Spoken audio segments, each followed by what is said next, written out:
बिस्मिल्लाहिर्रहमानिर्रहीम। अस्सलाम वालेकुम दोस्तों, आज हम बात करेंगे तितली के बारे में चंद हैरान कुन हक़ाइक़ की कि तितली के जिस्म का दर्जा हरारत कैसे मालूम किया जा सकता है।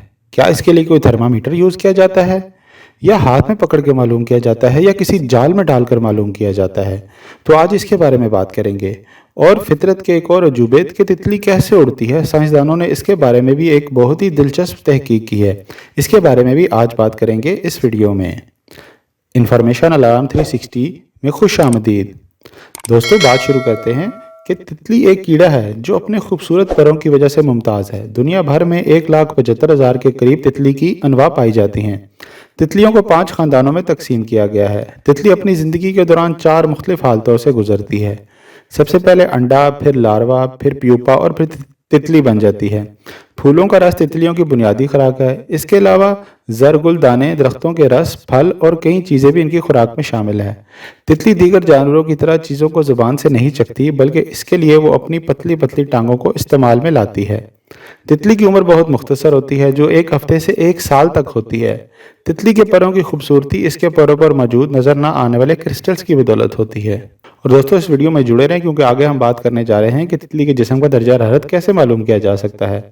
अगर तितली के बारे में चंद बुनियादी बातें पहले बता दूं, तो तितली के परों में स्याह और ब्राउन रंगों के कुछ पिगमेंट्स की बदौलत होता है, जबकि बाकी 7 रंग दर हकीकत इन क्रिस्टल्स पर रोशनी पड़ने की वजह से वजूद में आते हैं, जो तितलियों के परों को बेबहा खूबसूरती देते हैं और देखने वाले की आंख को बहुत भले 7 रंग के पैटर्न दिखाई देते हैं। ये क्रिस्टल इस कदर नरम होते हैं कि छूने पर रेशम का एहसास होता है।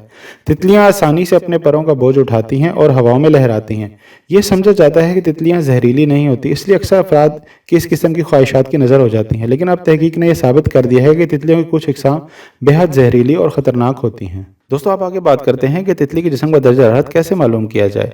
बरतानिया में साइंसदानों ने तितलियों के जिस्म का दर्जा हरारत रिकॉर्ड किया है। ऐसा इसलिए नहीं किया गया कि तितलियों को बुखार हो गया था। तितलियों के जिस्म का दर्जा हरारत मालूम करने का ख्याल कैम्ब्रिज यूनिवर्सिटी के तहकीककारों का था, जो ये जानने की कोशिश कर रहे हैं कि मुख्तलिफ जानवर किस तरह अपने जिस्म का दर्जा हरारत बढ़ा या घटा सकते हैं। तहकीककारों को उम्मीद है कि तितलियों पर होने वाले तहकीक के नताइज हशरातुल अर्ज़ को माहौलियाती हिद्दत से बचाने में मददगार साबित हो सकते हैं। तितलियों का दर्जा हरारत आखिर मालूम कैसे किया गया।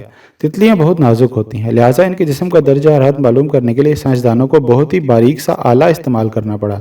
इस अमर को यकीनी बनाने के लिए कि नाजुक तितलियों का दर्जा हरारत रिकॉर्ड करने की कोशिश में इनको नुकसान न पहुंचाया जाए, साइंसदानों ने एक इंतहाई बारीक किस्म का थर्मामीटर तैयार किया, जिसका हुजम 1/4 मिलीमीटर था। माहिरीन तितलियों को एक जाल में लाकर इसे बारीक आले से इनके जिस्म को छूते हैं, जिससे दर्जा हरारत मालूम हो जाता है। तहकीकात सिर्फ 5 मिनट में तितलियों को दर्जा हरारत मालूम करने में कामयाब हो जाते हैं। इस अमल के दौरान इन्हें यह भी मालूम हो जाता है कि तितली नर है या मादा और इनके परों की सूरत हाल कैसी है। तहकीककार 2000 से ज़्यादा तितलियों के जिस्म का दर्जा हरारत मालूम करने में कामयाब रहे और उनमें से बहुत सी मुख्तलिफ इकसाम थी। आखिर तितलियों का दर्जा हरारत मालूम करने की ऐसी क्या ज़रूरत आ गई थी। तितलियों के जिस्म का दर्जा हरारत मालूम करने की वजह तितलियों को आलमी हिद्दत के ख़तरात से महफूज रखने की कोशिश है। तितलियों की मुख्तलिफ इकसाम के गर्मी से निपटने के मुख्तलिफ अंदाज है।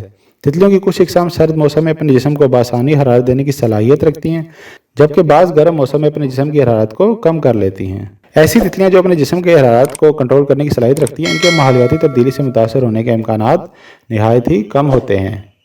दोस्तों, नेक्स्ट बात करते हैं कि तितली कैसे उड़ती है। साइंसदानों ने यह मुहिम्मा हल कर ली।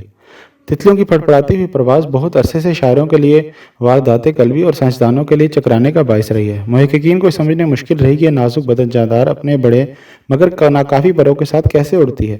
अब एक नई तहकीक से पता चला है कि तितलियां अपने परों को गोलाई देकर एक खास जाविये से ताली बजाने के अंदाज से आपस में टकराती हैं, जिससे हवा पर दबाव पड़ता है और इसके रद्द अमल में यह नरम नाजुक कीड़ा अपनी मंजिल की जानिब महवे सफ़र रहता है। यह तहकीक रॉयल सोसाइटी इंटरफेस नामी जरीदे में शाया हुई। साइंसदानों का कहना है कि यह तरीका तितलियों को खतरनाक शिकारियों से बचाने में भी मददगार साबित होता है। जानदारों की उड़ने वाली अनवा ने मौत से बचने के मुख्तलिफ तरीके बनाए हैं। बाज़ के पर बड़े और ताकतवर होते हैं, जिनकी मदद से वो तेज़ी से खतरे से दूर निकल जाते हैं। कुछ कीड़े खाने में इतने बदजायका होते हैं कि शिकारी इन पर हमला करने की जहमत ही नहीं करता। तो फिर लापरवाही से हौले हौले उड़ान भरने वाली तितली के बारे में क्या ख्याल है। इन नाजुक बदनों की मुश्किल यह है कि इन पर बकिया जिस्म के मुकाबले में गैर मामूली तौर पर बड़े होते हैं, जो परवाज़ के कवानीन के एतबार से उड़ने के अहल नहीं है।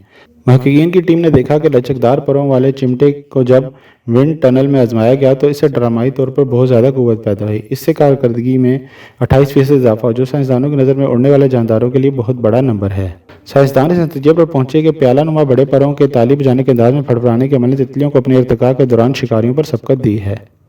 یہ ایک قوی اور مخصوص دباؤ ہے کیونکہ یہ معاملہ زندگی اور موت کا ہے۔ مجھے نہیں معلوم ایسا وہ اڑان بھر لینے کے بعد بھی کرتی ہیں، مگر میرے خیال میں اس وقت وہ اپنے پروں کو آپس میں نہیں ملاتی، مگر اڑان بھرنے وقت وہ یقیناً ایسا ہی کرتی ہیں۔ محققین کا خیال ہے کہ ان کی تحقیق زندگی کے دوسرے شعبوں کے لیے کارآمد ہو سکتی ہے۔ بعض ڈرون اور زیر آب مشینوں میں پھڑپڑانے کے عمل پر مشتمل پروپلشن سسٹم یا دھکیلنے کا نظام پہلے ہی محدود پیمانے پر استعمال ہو رہا ہے، اور سائنسدانوں کا کہنا ہے کہ تتلیوں کے اڑنے کا انداز اپنا کر ان مشینوں کی کارکردگی میں بہتری لائی جا سکتی ہے۔ تو دوستو، یہ تھے تتلیوں سے متعلق چند دلچسپ حقائق جو امید کرتا ہوں کہ آپ کو ضرور پسند آئے ہوں گے۔ میرے باقی چینل کو وزٹ کرنا اور چینل کو سبسکرائب کرنا نہ بھولیے گا۔ ملیں گے کسی اور معلوماتی ویڈیو کے ساتھ، تب تک کے لیے اللہ حافظ۔